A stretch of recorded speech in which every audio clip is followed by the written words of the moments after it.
You talked about the power imbalance.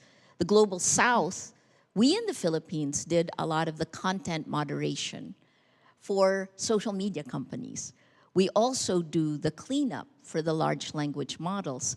It's almost colonization twice, right? How do we gain our agency back? Like, how do you see us moving forward from this?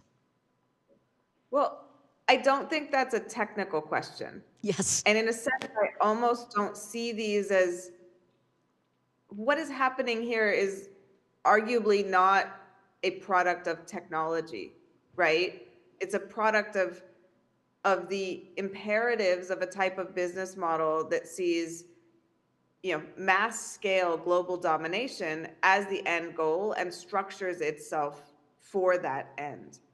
And so I think it's, if the marketing term artificial intelligence, this kind of thin term that has had many, many meanings over its over 70-year history, that is kind of slapped on to deep learning approaches that are the paradigm we're focused on during this AI era.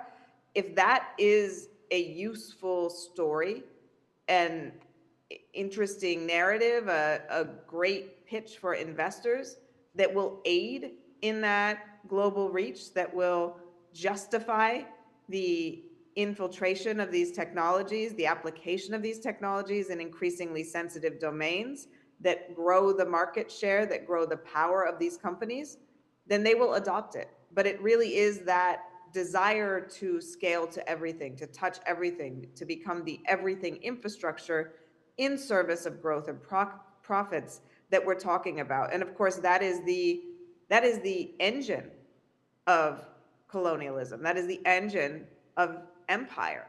And I think there's a lot of interrelationship between the dawn of computing and the imperatives of empire, the imperatives of the early British Empire, and how those animated Charles Babbage's pursuit of computational solutions to mathematical labor.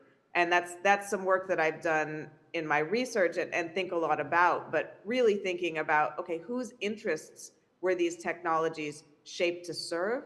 And what social and economic structures do they assume exist? And perpetuate